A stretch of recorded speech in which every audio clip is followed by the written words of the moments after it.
This is a WTOC original presentation.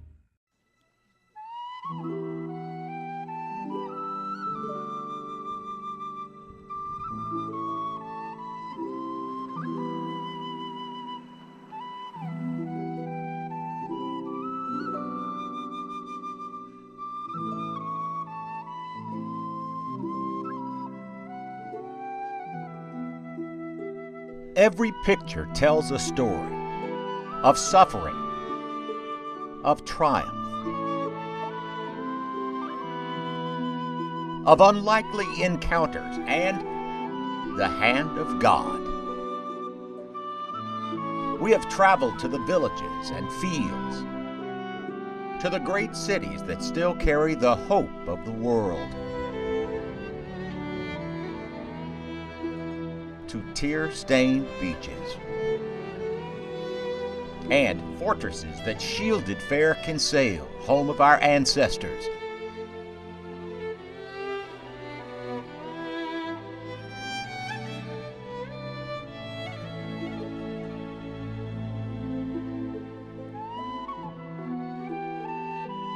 In Dublin, St. Patrick's, and around the Ring of Kerry, the field where he preached, and the hamlets that gathered together his people. To the air, then, to tread the old sod, on a Celtic journey, to look into the eyes of our fathers.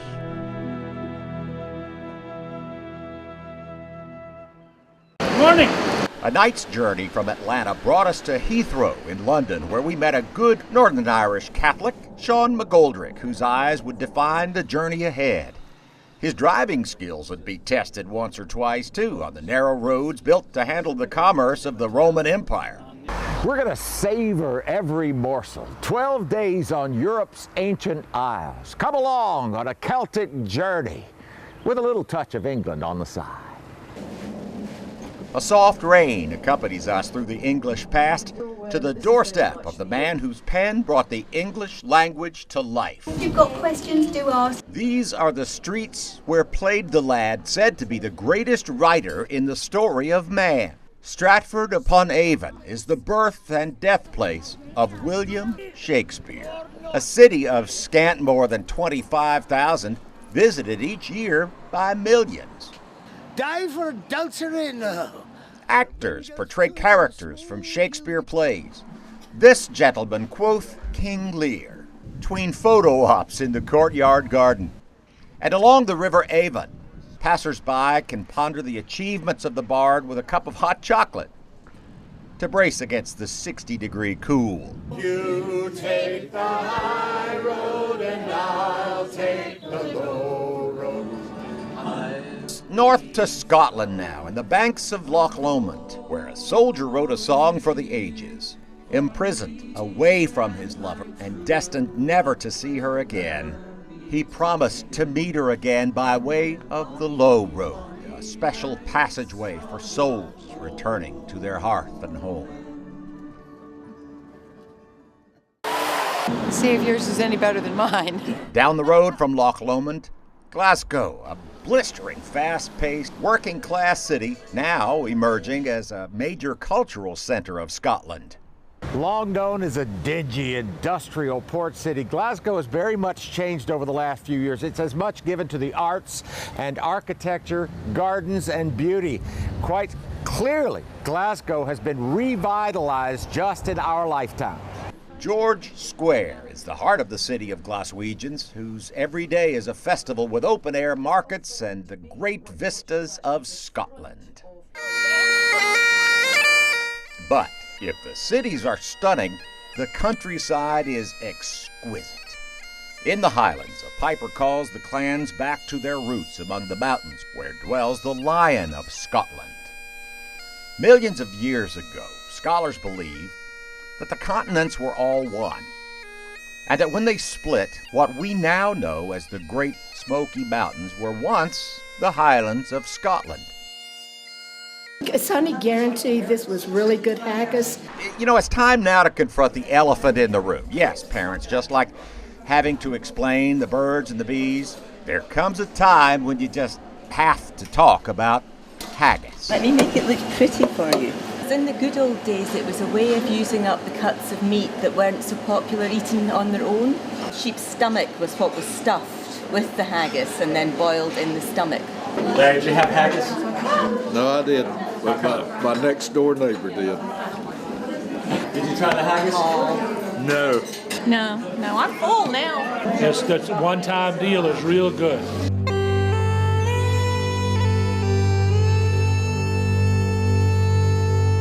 Our passageway leads north to Loch Ness, where the fabled Nessie is said to haunt. In the thick sea mists nestled among the mountains, the ancient Scots endure, whistling in the winds that chill the faces of the group from the lowlands of Georgia and Carolina. The story goes that in the 6th century, the Irish monk St. Columba confronted the Loch Ness monster after it had killed a man. With the sign of the cross, Columba commanded it back to the depths of the loch, and it obeyed. We cannot speak for those to come, but the good saint's blessing held fast for our group 14 centuries later. We awoke the next morning in Inverness, as charming a city as there is in the world, reaching back to the 6th century for its glory. Inverness is one of Europe's most prosperous cities and a hammock of calm after a full day's excitement.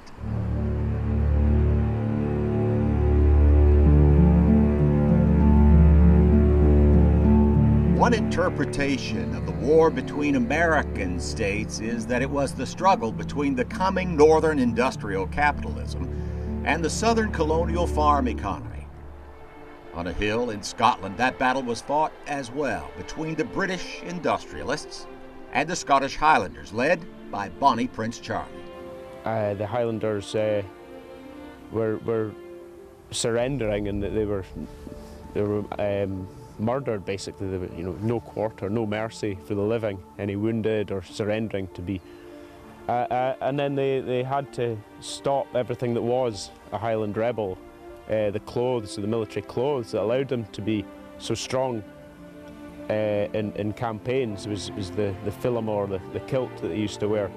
That allowed them to travel, to sleep on the hill. A great loss, although I think what we were dealing with back then was two very different societies, of Highland society and an advancing lowland society. So as far as lowland Scotland went, it was maybe some people saw it as an advancement because they were so ignorant of the way of Highland life, of Highland culture, had perhaps preserved itself in its mountains and become a bit backward seeming to lowland folk and to English folk. But for Highland Scotland, it must have been devastating to lose their traditional way of life, and it's just a huge change in the structure of society up here. The battle was done in scarce more than an hour, and the traditional life of Scotland would be forever a treasured tradition, but no longer a sustainable way of life. A picture that tells the story of a Celtic journey.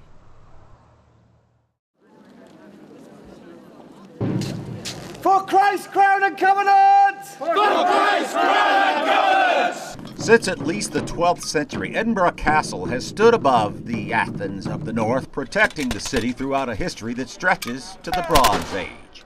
The people of Scotland signed a covenant, an agreement with God to protect religious freedom in Scotland. It's a mighty fortress, defender of the nation. It has dominated the skyline of the old town and the new town of Edinburgh for centuries. But more than that, it is the penultimate national symbol, the icon of Scotland.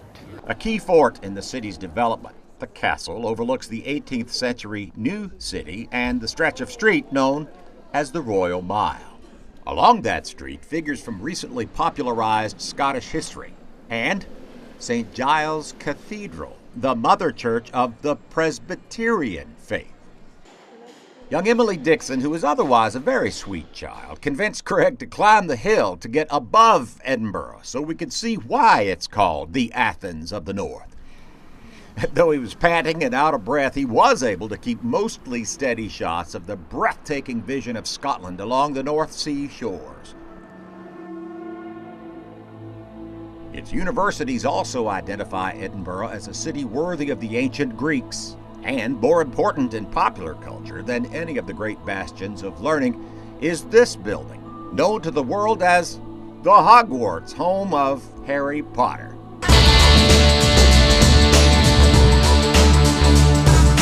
Princes Street, the city's main boulevard, is dominated by Sir Walter Scott, an Edinburgh lawyer and author who gave the world the great works Ivanhoe, Rob Roy, and the Waverley novels.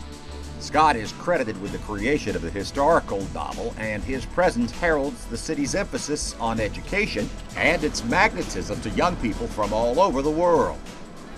What's also apparent in Edinburgh and throughout Europe is the decline of the church. Cathedrals have been repurposed to coffee shops or other uses in city after city as they no longer have congregations to sustain them.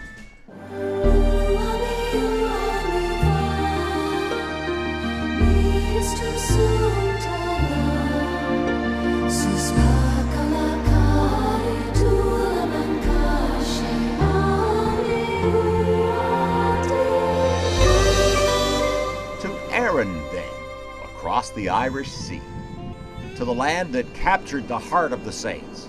The coastline is dotted with simple cottages and a welcoming lighthouse, testaments to the simple spirit that animates the Irish. In Belfast, memories linger of the terror that once tormented the land, but also images of the hopeful present, where North and South have joined together in a new Irish prosperity. On our passageway from Belfast to Dublin, there are a couple of meaningful stops. Newry is a smallish seaside burg from whence came both my and my wife's forebears. The ancestral home of my Dixon kin, and frankly, of most Dixons in southeast Georgia, was right here in Newry in the County Down just south of Belfast. Well, I met and married my dear wife 32 years ago. Come to find out a few years later, her Patterson family had also come from Newry in the County Down, so it's kind of special for both of us to be here. And I guess you could say it's extra special when a true child of Newry, County Down, a mixture of the Pattersons and the Dixons, is here in the form of our daughter Emily. Kind of neat for our family. Just down the road from Newry is Drogheda, where stands St. Peter's Church, a place of special significance to fellow traveler Robin Plunkett Thompson. Enshrined within the sanctuary are the remains of St. Oliver Plunkett, whose blood continues through Robin and who was martyred by the crowd for his ministry to the poor. Well, he actually reached out to all, but the poor were the ones in the most need of help.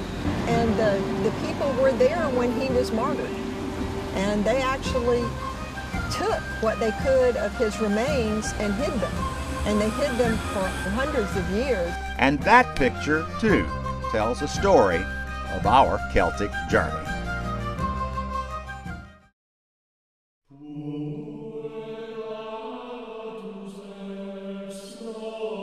Dublin's 11th century St. Patrick's Cathedral echoes the medieval days of Ireland and the influence of the crown over the Emerald Isle. Originally it was built back in the 12th century, 1192, and when it was first built it was Catholic. Then it changed when we were under British rule, under the reign of Henry VIII. This site originally was the site where St. Patrick baptized people when he came to Ireland. But for a city welded to the past, it's vibrant, energetic, even experiencing a population boom through the troubled economies of today.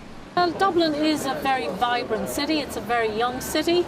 The population of Dublin is 1.4 million. Half of the population of the city are under the age of 27. Born on the banks of the River Liffey, Dublin reminds visitors of a dark chapter in its history, a chapter that sent 1 million Irish from her shores and 1 million more to the grave.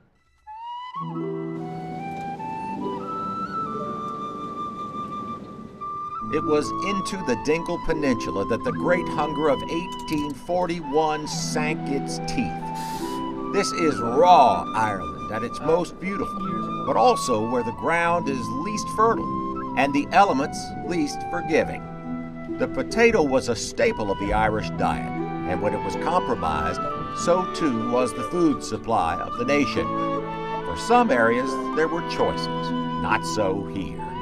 The figures recreated in Dublin breathed the salt air of Kerry until hunger forced them from their homes and villages forever. In 1845, the stable diet of the Irish person was 6 pounds of potatoes and 2 quarts of buttermilk per day. So when the potatoes failed in 1846, Ireland was in dire straits. The people were starving. They didn't have enough nutrition to work.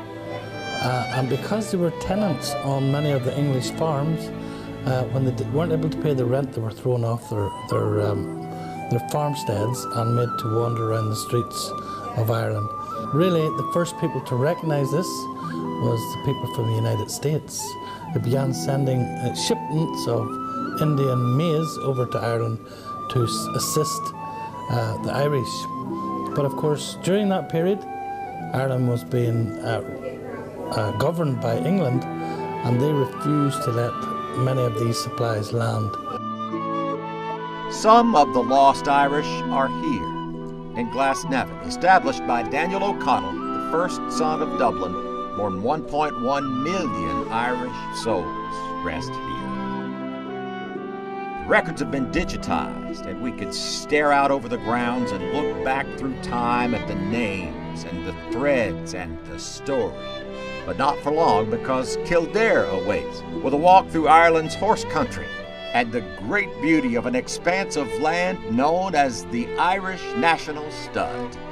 Their website proclaims that nowhere better symbolizes all that is great about County Kildare, the beating heart of Ireland's thoroughbred industry, than the stud, a unique attraction of outstanding natural beauty that is home to some of the most magnificent horses and sumptuous gardens to be found anywhere in the world.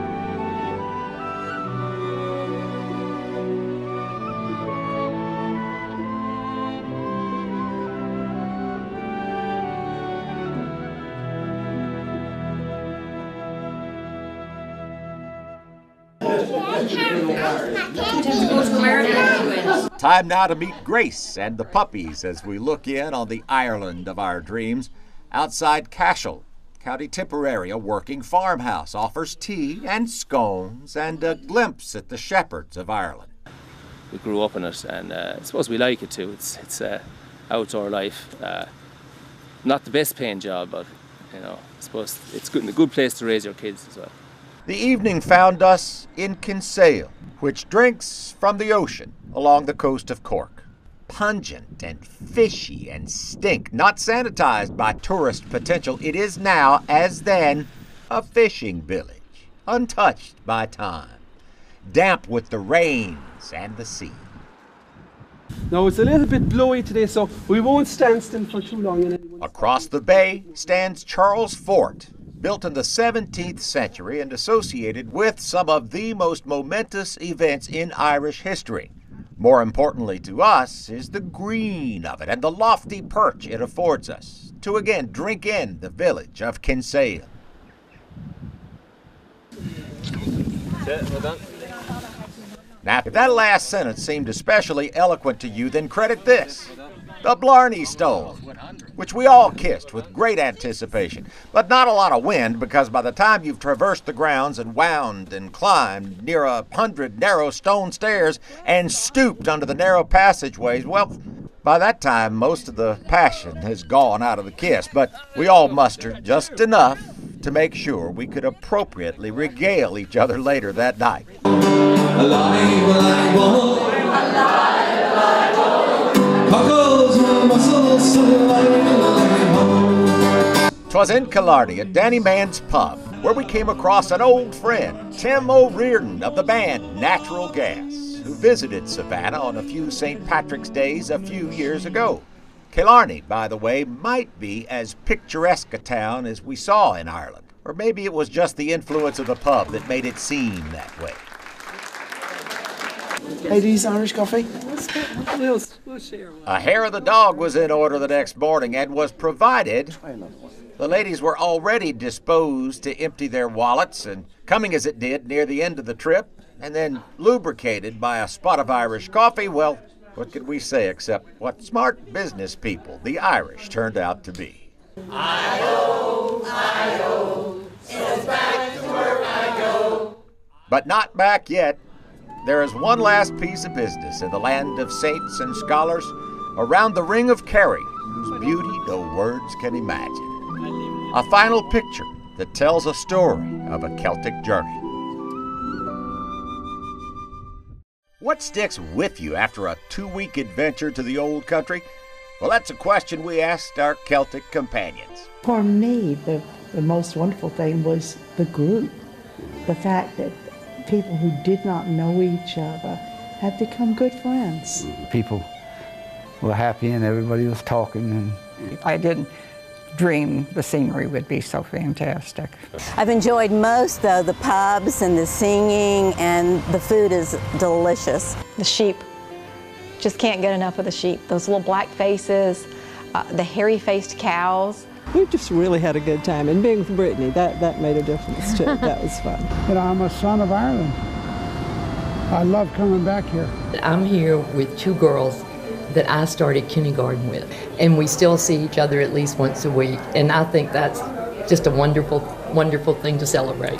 How beautiful the countryside was overlooking the Atlantic, and how them families could have left Ireland. Houses and buildings are older than our country of America, and yet it all started over here. We have made fantastic friends. No, I kept looking for Nessie and I didn't find him, so, you know. I mean, it was just great. It's things that I've often dreamed of and saw on movies and stuff like that, but to experience it firsthand was just great. And it's been a learning experience. And of course, always the coastline of Ireland. I just feel good. I've been singing all morning. I think I've come home. And that, my friends, is what a Celtic journey is all about. For WTOC from County Kerry, Ireland, Sláinte, y'all.